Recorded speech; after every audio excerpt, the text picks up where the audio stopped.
The story of Abraham is well known.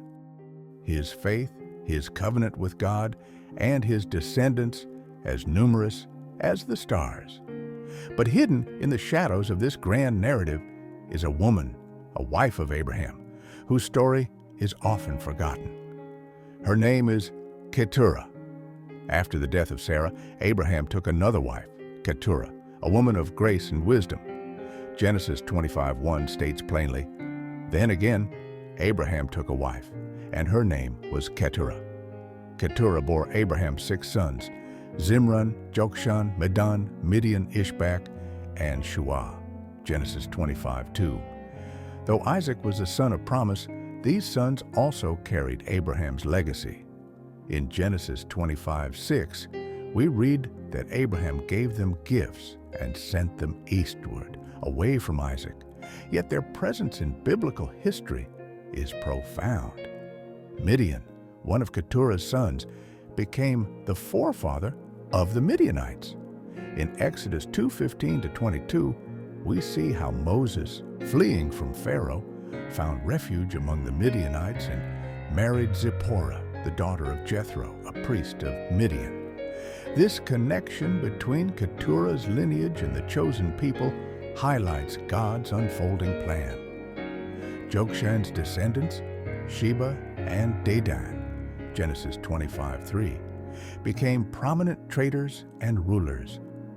Sheba is later mentioned in connection with the Queen of Sheba, 1 Kings 10:1-13, who sought the wisdom of King Solomon, a son of Isaac's line. This demonstrates how Keturah's offspring continued to shape biblical history.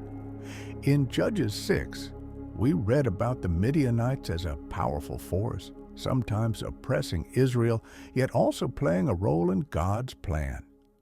Gideon's battle against Midian, Judges 7, reminds us that these nations were significant in the biblical story.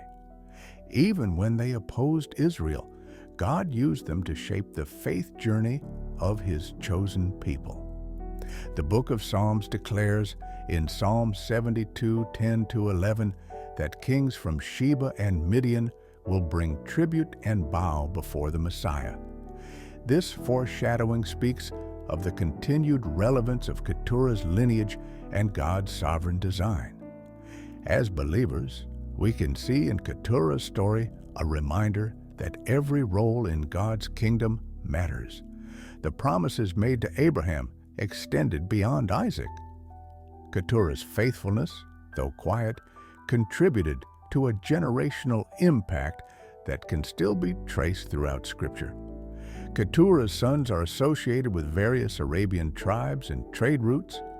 Ancient historians and biblical scholars suggest that these descendants played key roles in commerce and cultural exchanges.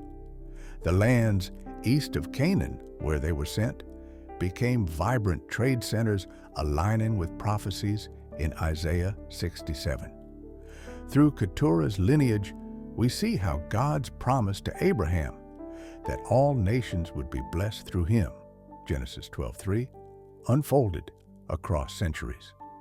Keturah's sons went on to establish nations that interacted, conflicted, and ultimately fulfilled biblical prophecy in ways we continue to discover.